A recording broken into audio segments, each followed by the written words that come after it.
Olá a todos, meu nome é Marcelo Mendonça dos Santos, eu sou aluno de doutorado do Programa de Pós-Graduação em Mecatrônica da UFBA e nesse vídeo eu vou apresentar o projeto da minha tese intitulado Introduzindo uma rede autossupervisionada baseada em superfeatures para segmentação de objetos em vídeo. Esse trabalho foi elaborado sob orientação do professor Dr. Luciano Rebouças de Oliveira. Nessa apresentação serão abordados os seguintes tópicos. Primeiro, uma breve introdução sobre segmentação de objetos em vídeo. Em seguida, discutiremos como essa tarefa é realizada de forma autossupervisionada na literatura. No tópico seguinte, eu vou apresentar a ideia geral do nosso método, o SHLS. Então, falaremos do método de superpixels, o ISEC, e após falar do ISEC, veremos os detalhes do SHLS, veremos os resultados experimentais que obtivemos e, por fim, discutiremos os nossos achados e apresentaremos as conclusões. Para iniciar, vamos definir a tarefa de segmentação de objetos em vídeo, ou de forma resumida, voz. Dado um vídeo, isso é uma sequência de frames, o objetivo dessa tarefa é classificar todos os pixels pertencentes aos objetos ao longo dos frames. E essa tarefa deve ser feita de forma consistente, ou seja, o objeto segmentado deve receber o mesmo rótulo em todos os frames.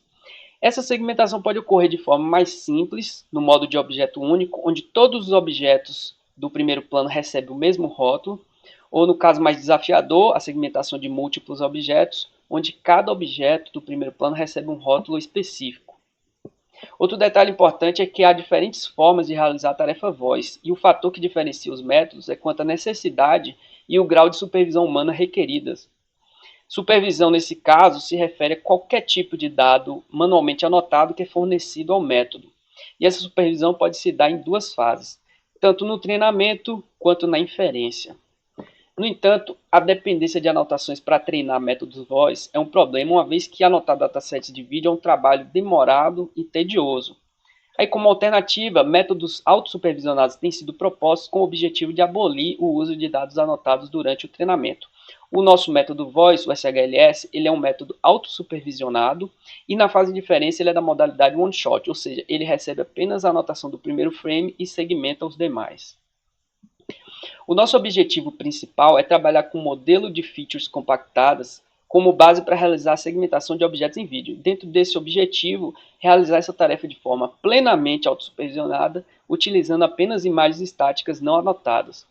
Como objetivos específicos, explorar o uso de superpixels para criar o nosso modelo de features, utilizar uma abordagem de metric learning para construir um mecanismo de memória eficiente e desenvolver estratégias para possibilitar o treinamento autossupervisionado. Aqui algumas publicações que tivemos ao longo do doutorado. Essa se refere ao nosso método de superpixels, o ISEC. Outras publicações feitas em colaboração com os colegas. E mais recentemente nós escrevemos um artigo dedicado ao nosso método voz, o SHLS, e submetemos ao BMVC desse ano 2023, cuja decisão é esperada para agosto. Bom, agora eu vou falar um pouco sobre métodos autossupervisionados na literatura. Se nós observarmos a linha de progressão dos métodos voz, o que nós vemos é que os métodos evoluem em conjunto com os datasets. Então, iniciando com datasets de classe específica, exemplos dos datasets voltados para imagens de tráfego, os métodos nesse momento eram baseados em subtração de fundo, né, antes da era de Pilane. À medida que os datasets foram evoluindo, primeiro com os datasets de objeto único e aumentando a quantidade de vídeos, a quantidade de frames, a qualidade das imagens, alta definição, surgiram os datasets de múltiplos objetos e a tendência seria cada vez mais os métodos evoluírem, se tornarem mais robustos à medida que novos datasets fossem sendo criados, né, com mais vídeos. No entanto, como eu falei, anotar dataset de vídeo é um trabalho monstruoso. E por isso é que nos anos recentes houve uma nova tendência, agora de, ao invés de usar datasets maiores anotados, tentar utilizar datasets não anotados, usar o vídeo diretamente para treinar os métodos. E aí existem algumas formas de treinar o método voice sem dados anotados. Um exemplo é fazendo a reconstrução de frames. Nesse caso, desse método, os frames são convertidos para escala de cinza e o método tenta aprender a prever as cores desse frame. né, a recolorir o frame. E aí utiliza-se um frame de referência, cujas cores são conhecidas, e o método tenta prever as cores. E aí, nesse caso, o sinal de supervisão para realizar o treinamento, o ground truth, é o próprio frame original na sua versão colorida, que é comparado com a previsão das cores feitas pelo método. Outros métodos na mesma linha fazem também a reconstrução de frame, só que ao invés de converter todo o frame para a escala de cinza, eles fazem o dropout de apenas um canal num frame colorido. Pode-se utilizar os canais RGB, mas esse método de Lai, Lu e Xi percebeu que utilizar o espaço de cores LAB é melhor, porque esse espaço tem menos correlação entre os canais, o que impede que a rede, dificulta que a rede encontre soluções mais triviais, né? Outra forma de fazer aprendizado autossupervisionado em vídeos é utilizar o conceito de consistência cíclica. Nesse caso, o vídeo é organizado de forma que o ponto de partida e o ponto de chegada, né, uma sequência de frames, o ponto de partida e o ponto de chegada são o mesmo frame. Então, realiza-se um tracking de alguma região do frame ao longo dessa sequência e como o frame de chegada é igual ao ponto de partida, obtém-se um sinal de aprendizado comparando onde o tracking final chega em relação ao ponto de partida. Outra forma de fazer isso também é utilizando gráficos, como nesse método abaixo. E uma terceira forma é, se nós não dispomos de dados anotados para treinar o método, no caso dos métodos autossupervisionados, é tentar gerar as anotações de forma automática, ou seja, gerar pseudolabels, como esse exemplo que utiliza mapas de saliência para fazer a diferenciação entre o background e o foreground. Agora eu vou falar um pouco a visão geral do nosso método. Essa sigla SHLS do nosso método, ela designa um método de superfeatures em um espaço latente altamente comprimido. Esse conceito de superfeature, esse termo, nós cunhamos para designar a junção entre superpixel e features convolutivas. E esse espaço latente altamente comprimido é o resultado do nosso modelo de embedding, que é treinado com técnicas de metric learning. Então a ideia é que, dado um frame, que nós extraímos features convolutivas, se nós tivermos a segmentação de superpixels desse frame e a máscara com a anotação desses superpixels, nós podemos combinar esses superpixels com as features através de um embedding e gerar um espaço latente, ou seja, um espaço de representação onde as features têm dimensionalidade reduzida, e a ideia é que dados que no mundo externo ao espaço latente, ou seja, que vem de superpixels que pertencem ao mesmo objeto, eles sejam posicionados próximos um dos outros dentro do espaço latente. Mas para fazer isso, nós primeiro precisamos gerar essas entradas, os frames, os superpixels e as máscaras, né? No caso, gerar de forma automática, porque o método é autossupervisionado. Para obter essas máscaras, nós utilizamos uma rede de detecção de saliência que também foi treinada de forma autossupervisionada. Utilizar os mapas de saliência para detectar o foreground da cena tem alguns problemas. Por exemplo, nessa imagem do garoto na bicicleta, a bicicleta não é detectada, ou das duas pessoas, elas são o rótulo é um único, né? Os objetos são colados um no outro. Ou casos onde as bordas, no caso da flor ou dessa janela, as bordas não são muito bem definidas e partes do background vão junto com a máscara. E nesse último caso do cachorro, como ele não está centralizado na imagem, a rede acaba não detectando de forma correta a saliência. O que nós fazemos em casos como esse é descartar esse tipo de imagem para qual a resposta de saliência é muito baixa ou inexistente. Já em todos os outros casos, o que a gente faz é assumir que essa máscara, essa estimativa de saliência obtida, ela é um objeto completo, único, independente se ele corresponde a um objeto real. E aí nós aplicamos técnicas de data augmentation para construir sequências de frames com as máscaras de forma automática. Então, com essas técnicas, nós, por exemplo, nessa sequência A, né, nós pegamos uma imagem, detectamos a saliência e fazemos transformações afins e transformações fotométricas de forma a gerar uma sequência de frames. No caso da sequência B, nós pegamos uma imagem e utilizamos como background, extraímos os mapas de saliência de outras imagens e colamos sobre esse background de forma randômica, e fazendo também transformações afins, transformações fotométricas, tanto nos objetos colados quanto no background. Essa sequência do meio, ela representa uma situação desafiadora, onde um dos objetos ele desaparece no frame intermediário e volta a reaparecer. E a sequência C, nós colamos o mesmo objeto e aplicamos e damos classes, rótulos diferentes para ele, para simular uma situação onde há objetos da mesma classe num vídeo, mas que são objetos diferentes. Uma vez que nós obtivemos os frames e as máscaras, nós também precisamos fazer extração de superpixels. E nós, para isso, utilizamos o nosso método de superpixels, o ISEC, que é um método de segmentação interativa via clusterização de bordas. A ideia desse método é que ele usa uma abordagem diferente do convencional em método de superpixels, pois ele gera uma quantidade de superpixels que é adaptativo ao conteúdo da imagem.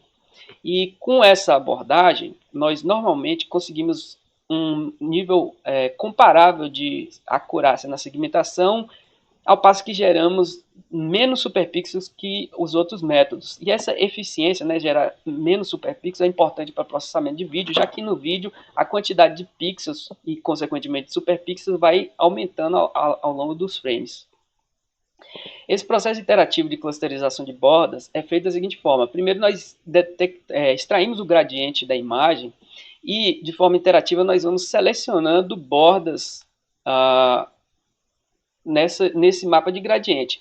Nós iniciamos selecionando muitas bordas, ou seja, usando um threshold pouco restritivo, e fazemos um filtro de densidade de bordas, onde nós geramos clusters, binarizamos e extraímos o contorno externo desses clusters de bordas. E aí nós vamos acumulando esses contornos externos aqui destacados de verde. Na próxima iteração, nós selecionamos bordas de forma mais restritiva, menos bordas, e vamos fazendo isso ao longo das iterações. A ideia é que nós vamos pegando primeiro os objetos maiores, os contornos externos, e à medida que vai iterando, nós vamos pegando as subpartes, os detalhes internos dos objetos. Esse algoritmo aqui representa esse método de superpixel, o ISEC, e aqui está o filtro de densidade de bordas que nós aplicamos, né, para fazer o espalhamento das bordas e tirar pequenas falhas que tem nas bordas. E à medida que o processo vai iterando, nós também vamos diminuindo a ordem desse filtro para que ele vá encaixando nas subpartes dos objetos. Nós fizemos um experimento onde nós testamos esse método de superpixel, um benchmark voltado especificamente para superpixels em segmentação de vídeo. E esse benchmark propõe duas métricas, a MUSE e a MDE. Uma delas avalia a estabilidade da segmentação, e a outra o quão bem essa segmentação consegue detectar as descontinuidades de movimentos. O interessante dessas métricas é que elas são complementares. Normalmente, quando um método de superpixel vai bem em uma das métricas, ele vai mal na outra e vice-versa. Então, o ideal é encontrar um certo balanço, um equilíbrio entre as duas. Nós fizemos experimentos utilizando o dataset kit de imagem de tráfego, e nós verificamos que o nosso método ISEC nesse dataset, por exemplo, ele consegue, além do menor erro entre esses métodos que nós comparamos, ele consegue um menor desvio padrão entre as duas métricas, ou seja, ele é justamente um método bom para fazer esse equilíbrio entre as duas métricas. Outro experimento que nós fizemos foi pegar um método Voice que não é baseado em Deep Learning, mas que é baseado em Superpixel, e fazer segmentação de vídeo utilizando diferentes métodos de Superpixel e ver o que acontecia.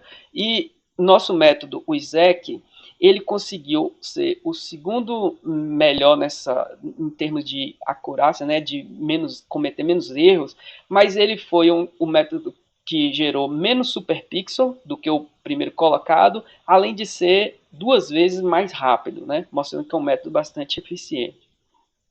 Aqui nós temos alguns vídeos mostrando esse método voice fazendo a segmentação utilizando o ISEQ, né? Dá para ver que os superpixels aqui gerados, eles são relativamente estáveis, né? Mudam um pouco de um frame para o outro. Agora eu vou falar esse resultado do ISEQ foi que motivou nós a desenvolvermos o nosso próprio método voice, agora usando técnicas de Deep Learning, né? O SHLS. Eu vou falar dos detalhes desse método. Aqui tem uma visão geral do nosso método e esse método pode ser dividido em duas fases. Na fase offline eu já tratei, que é justamente a parte de geração lá dos frames das máscaras e também a parte de extração do superpixel, né, utilizando o ISEQ. Quando entra na fase online, já tendo essas entradas preparadas, a primeira coisa que nós fazemos é uma extração de features utilizando uma rede convolutiva. No caso, nós utilizamos uma versão modificada da ResNet 18. E aí nós pegamos dois mapas de features dessa ResNet, um deles com dimensão espacial metade da entrada e outro com dimensão espacial de 1/4 da entrada. Então nós aplicamos o upsample, levando essa aqui a metade da entrada para o tamanho original da entrada. E aí ficamos com esse mapa que nós chamamos de L1 e o mapa 1/4 da dimensão espacial que nós chamamos de L4. E submetemos isso ao nosso modelo de Superfeature Embedding, que vai gerar as superfeatures aqui também utilizando os superpixels.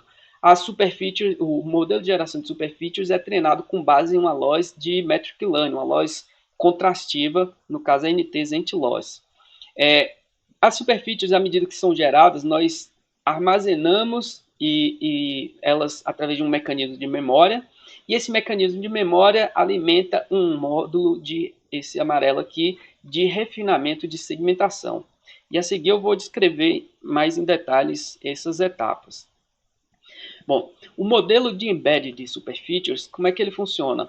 Dado o frame com os superpixels, nós temos o mapa de features L4 com 1/4 da dimensão espacial e o L1, e nós projetamos a região de cada superpixel nesse mapa de features. Então nós pegamos a média das features nessa região e em cada canal, e aí construímos esse vetor. Então esse vetor aqui, ele perde a relação com as dimensões espaciais da imagem e passa a ter relação com a quantidade de superpixels da imagem. Então eu tenho N superpixels para ser canais aqui do mapa de features, onde cada posição aqui representa a média das features naquela região de superpixel. Então nós pegamos cada linha desse vetor agora e passamos por uma camada densa, uma camada full connected, onde nós geramos um protótipo de superfeature para cada um dos mapas, né? Para cada superpixel em relação a cada um dos mapas. Então temos um protótipo do mapa L4 e um que vem do mapa L1 para cada superpixel. Nós concatenamos esses dois protótipos e passamos por convolução um por um para gerar aí de fato a superfeature final. No caso da superfeature, ela vai ser um vetor, né, com dimensão 1 por S, e na prática nós utilizamos S igual a 32. Se nós pegarmos um frame com resolução de 480p, o nosso método de superpixel ISEQ, geralmente ele gera em média 1000 superpixels. Então, para um frame desse 480p, nós terminamos com em torno de 1000 superfeatures, sendo elas de dimensão 1 por 32. É uma compactação bastante significativa aí de dados.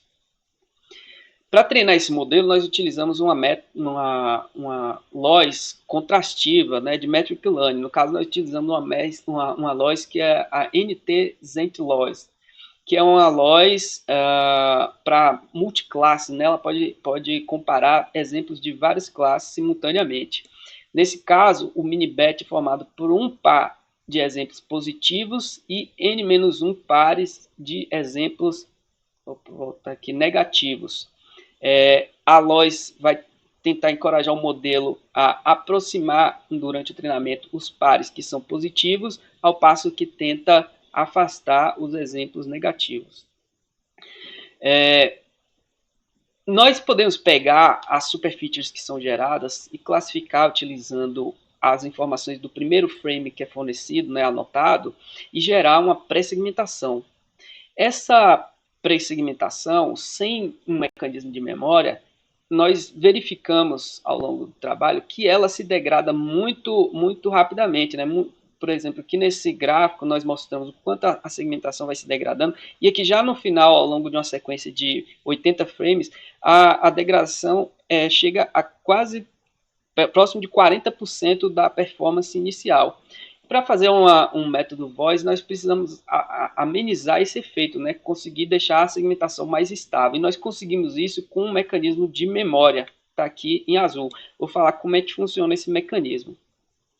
Então, ó, as superfeatures geradas, nós temos um mecanismo de memória tanto de curto prazo quanto de longo prazo. No caso do mecanismo de curto prazo, nós pegamos o espaço latente, onde estão lá as superfeatures classificadas do primeiro frame, e a cada nova superfeature não classificada que vai chegando, o que nós fazemos é a votação do vizinho mais próximo, né? Aplicamos o algoritmo KNN, e aí computamos a distância, a similaridade de cosseno para esses vizinhos mais próximos.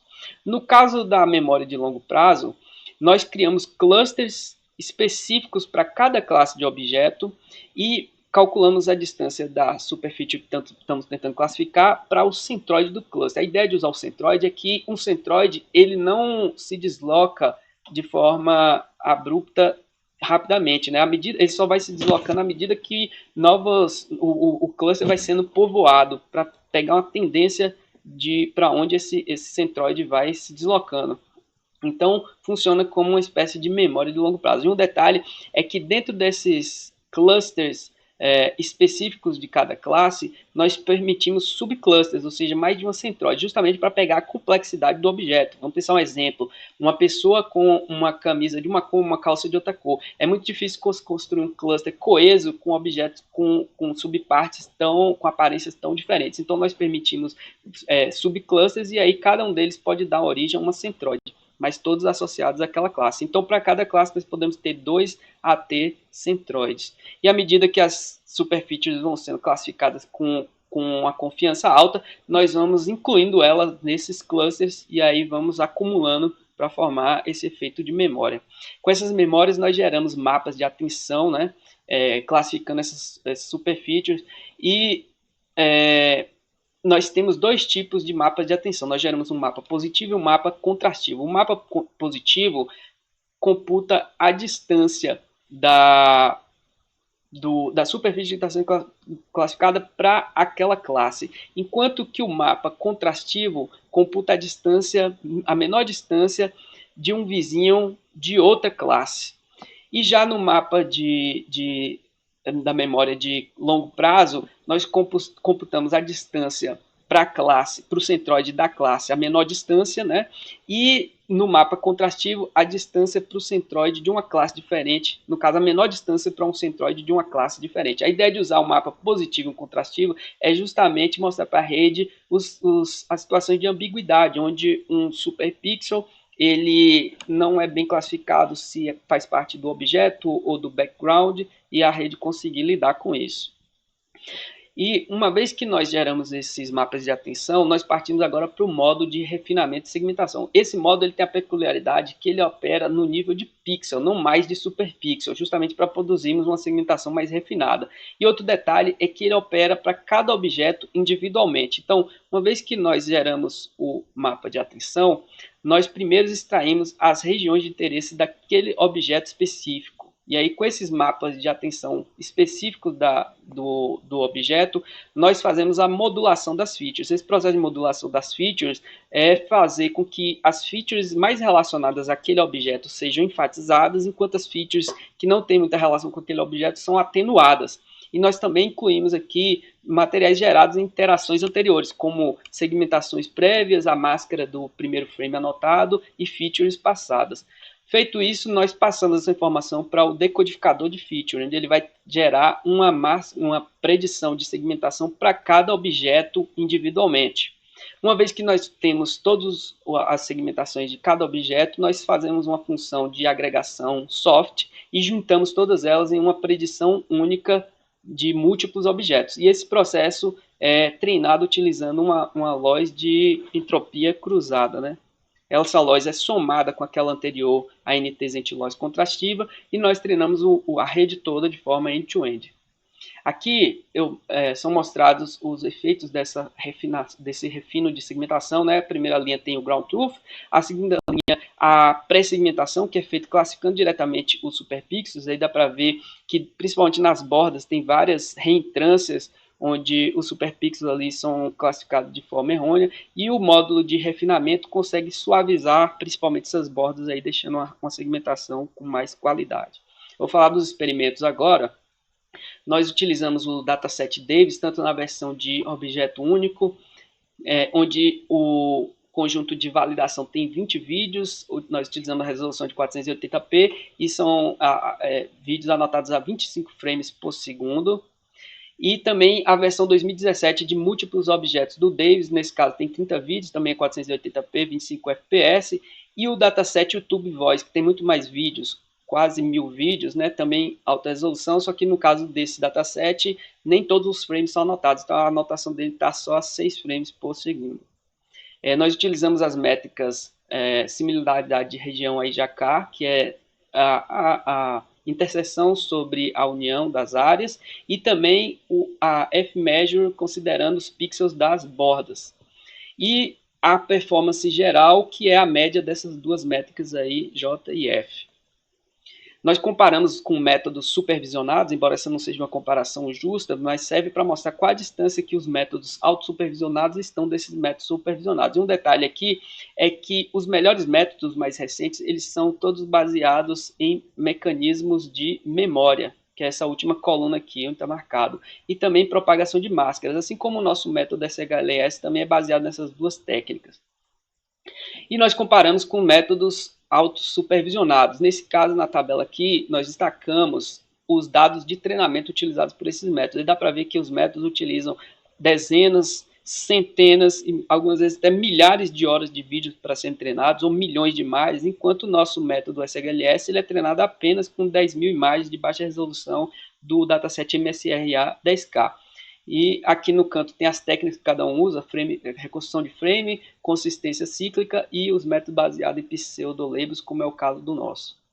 Então, no teste de objeto único do Davis 2016, nós, entre os métodos que usam dados anotados, o melhor é o AOT, ficou com mais de 90% de performance, quase perfeito, enquanto entre os métodos autossupervisionados, o nosso fica em primeiro lugar com mais de 70% aqui.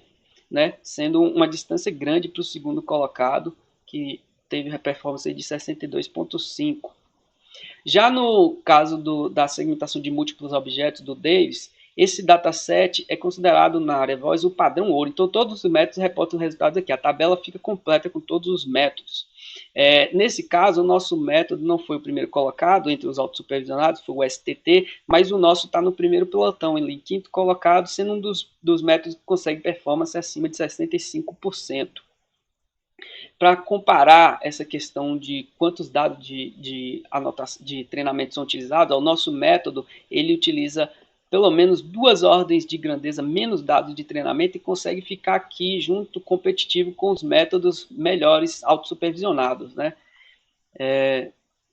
Já no dataset YouTube Voice, nossos resultados ficaram abaixo do esperado. Nosso método ficou com a performance inferior e nós fomos investigar o que aconteceu e verificamos o seguinte: o dataset YouTube ele tem uma peculiaridade que as máscaras de anotação não são sempre fornecidas junto com o primeiro frame. Muitas vezes um objeto surge no meio do vídeo e a máscara só é fornecida no meio do vídeo. No nosso caso, do nosso método, como ele é um one shot, ele sempre espera que a máscara seja dada no primeiro frame. Aí nesses casos ele acaba perdendo esses objetos que aparecem no meio do vídeo, que joga a nossa performance para baixo nesse dataset. Nós fizemos um estudo ablativo comparando aí os componentes do nosso método, e o primeiro deles foi para comparar a questão da segmentação de superpixels, né, o impacto disso no SHLS. Então nós comparamos o nosso método ISEC com o Slick junto com na nossa segmentação de vídeo. E dá para ver que pelo gráfico, com o ISEC, nós conseguimos uma performance, né, de 66,5%, aqui no dataset de 2017, com cerca de 1.000, aqui em torno de 1.000 superpixels em média, como eu falei. E por isso nós temos um frame rate aqui, né, um FPS maior. Já com o Slick, ele precisa de quase 1.500 superpixels para atingir o mesmo nível de performance. E aí a taxa de frames diminui. No entanto, como o Slick permite que nós aumentemos a quantidade de superpixels, nós podemos ir aumentando isso, e quando chega aqui em torno de 4.000 superpixels, o método ainda tem uma performance um pouco melhor, chega a 68,5%. Né? No caso do nosso trabalho aqui no doutorado, como o nosso método padrão é o SHLS mais o ISEQ, nós estamos sempre nos referindo a esse resultado com o ISEQ.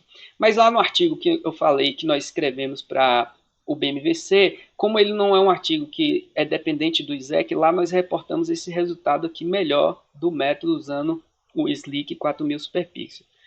Outro componente que nós avaliamos no estudo ablativo é o mecanismo de memória. Então nós começamos aqui utilizando só as super features do próprio frame sendo segmentado, ou seja, sem memorizar nenhum frame passado, e à medida que nós vamos aumentando a quantidade de super features que nós podemos armazenar na memória, nós observamos que a performance vai subindo, né? Até que com 8.000 super features armazenadas, o método atinge a melhor performance.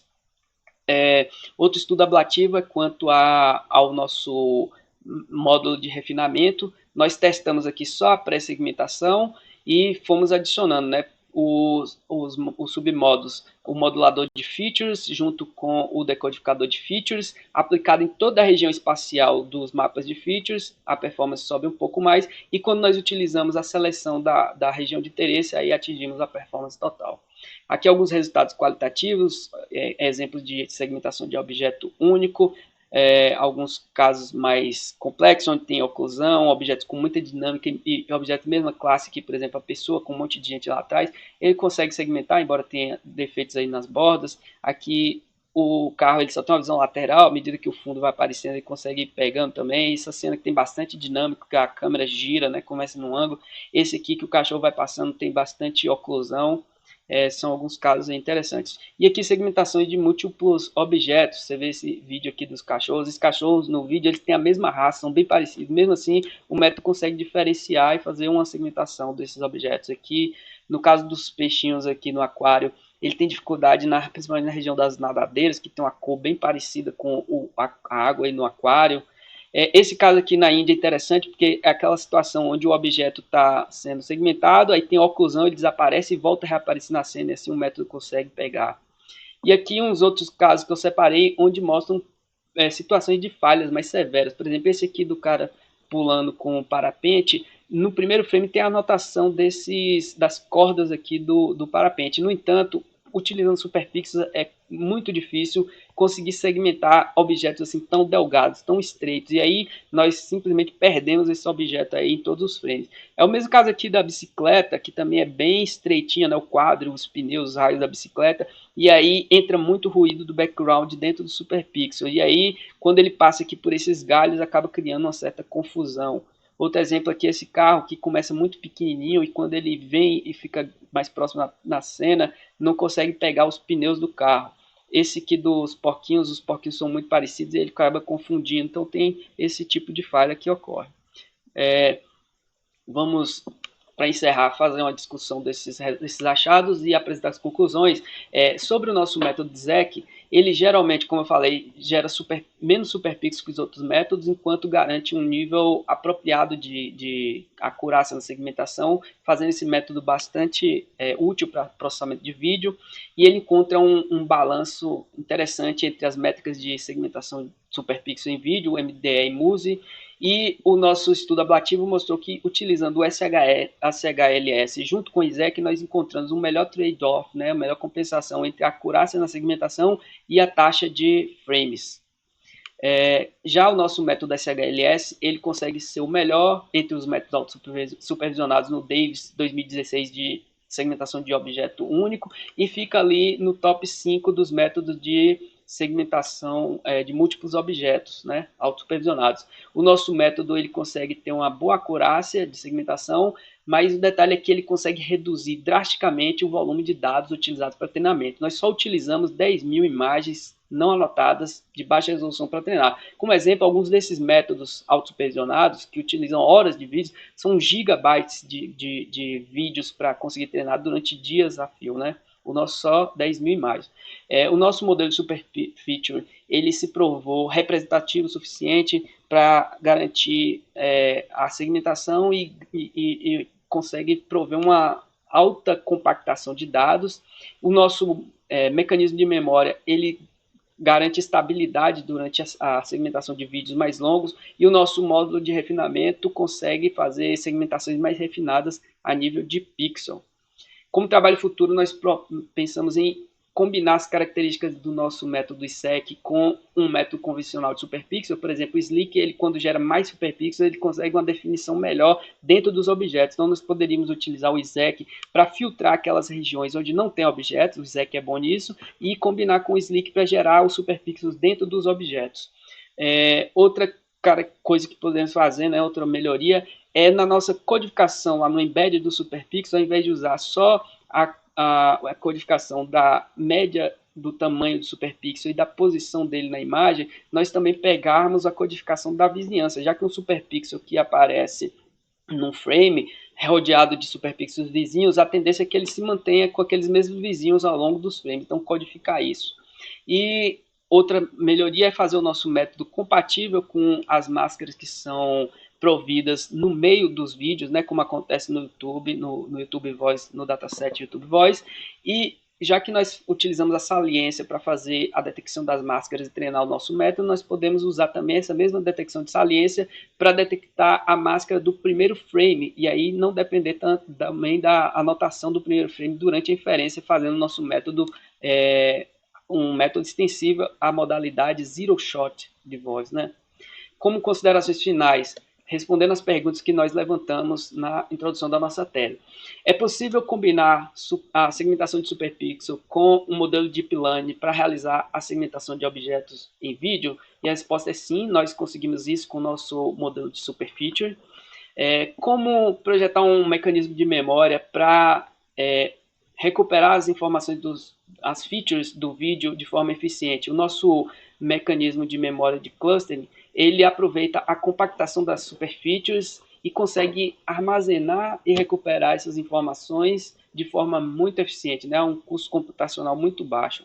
E a última, é possível treinar um modelo, um método Voice, baseado unicamente em imagens estáticas não rotuladas, e a resposta é sim, o nosso método SHLS faz isso possível. Aqui as referências que nós apresentamos ao longo dessa apresentação, e agora vamos passar para a fase de arguição. Muito obrigado.